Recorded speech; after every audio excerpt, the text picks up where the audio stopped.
नमस्कार मु महेश्वरी स्वागत करुच्ची मोर आ गोटे नुआ ब्लॉग को। आज मु बहुत दिन पर आज मंदिर को जाइली से बहुत व्यस्त मंदिर को पड़े से ब्लॉग टी स्टार्ट कर पारे। एबे मो मंदिर फेरली ये तो प्रबल वर्षा भी होची सोमवार पड़ू आज हूँ शिवंकर मासिक शिवरात्रि और बहुत जन जानते आज शिवंकर गोटे व्रत भी अच्छी मुझे उपवास करी मंदिर को जाइली।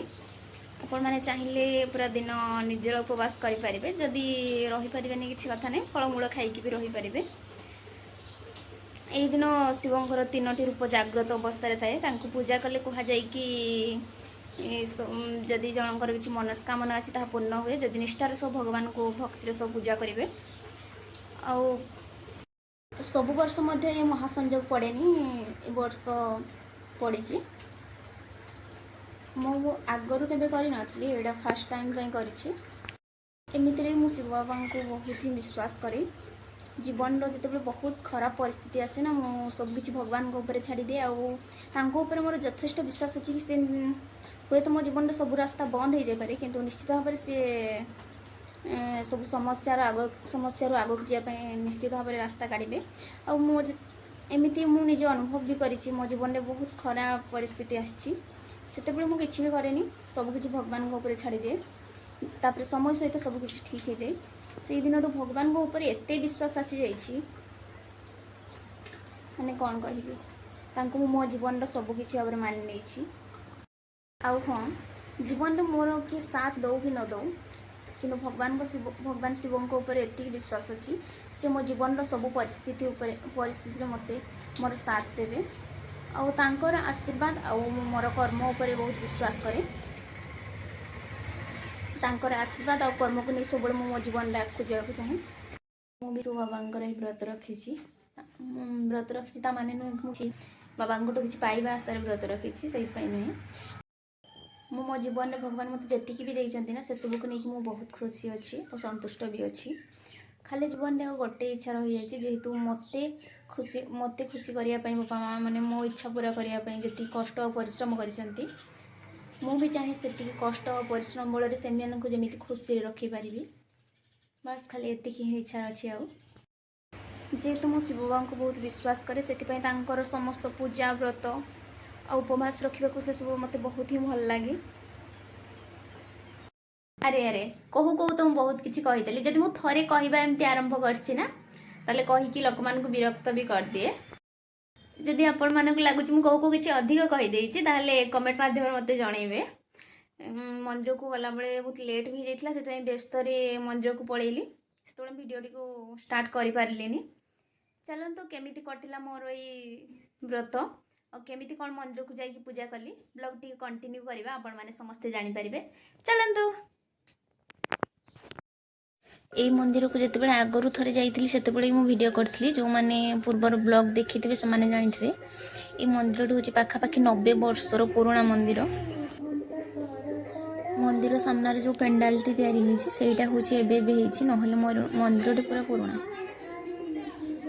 प्राय जब भी मंदिर आसे ये मंदिर को ही पूजा करने आसते कहीं ये जो नना पूजा करते से पूरा भल भाव पूजा करते। आम गाँव छकरे आउ गोटे भी शिव मंदिर अच्छी किंतु से प्राय टाइम बहुत भीड़ रुहे से मुझे पलि आसे।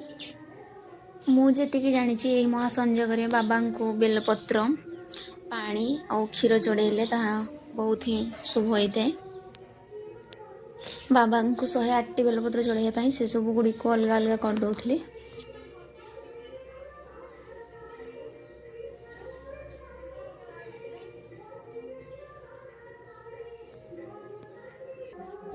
वर्षा सब आड़े पूरा सबुज सुंदर देखा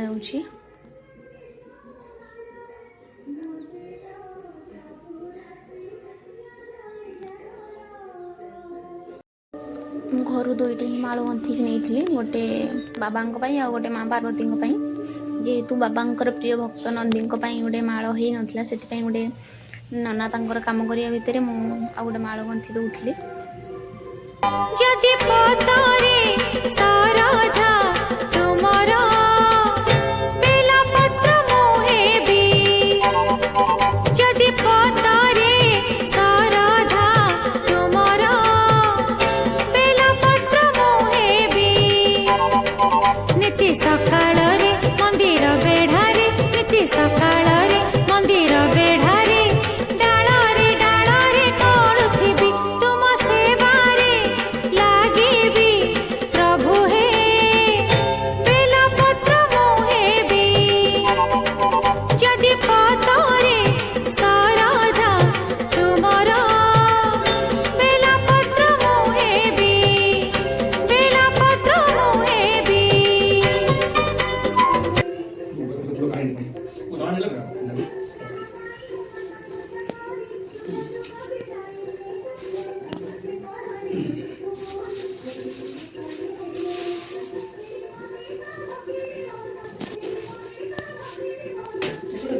Ini standar bisa beli tak? Pajak beli.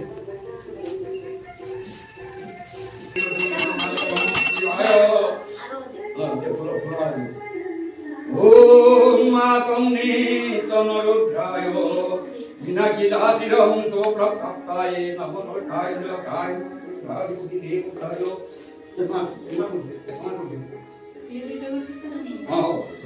Rudrayo Deva Sandivayo Mandirayo Devatayo Om Shiva Shankaro Rudranam Yakanjurudamaha Om Gulade Purima Sandipurayo Om Surya Dhamma Manigraham Puraya Baru এই ভুজনা শুরু ওম দেবাশিতায় হে ভুজনা কঞ্চে সুরায় মন্ত্রভায় মহেশায় মারে মনো শিবায় এই বলা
ये सरीगला आमर पूजा कार्य आउ बाकी रहा 108 थर ओम नमः शिवाय मंत्र उच्चारण कर तापर संध्या समय रे महामृत्युंजय मंत्र जप करने पड़ो।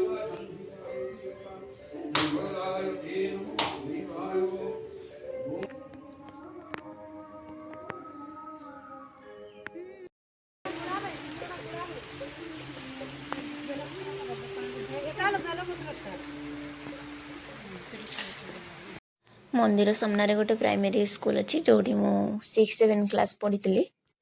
ये स्कूल को देखला मात्र अनेक पुराणा स्मृति सब मन पड़ जाऊँगी। 2 वर्ष मध्य समस्त स्नेह भल पाइबा और आशीर्वाद मध्य पाई से ही समय आज पर्यंत जदि मुझे सामने दीपद कथा कही पारुछि ताहा केवल होची विद्यालय पई और विद्यालय शिक्षक शिक्षयित्री मानक पई। देखि पारतुए वर्षा होची ए घर को फेरला बळकु चिमिति जिबार मजा ही किछि अलगा।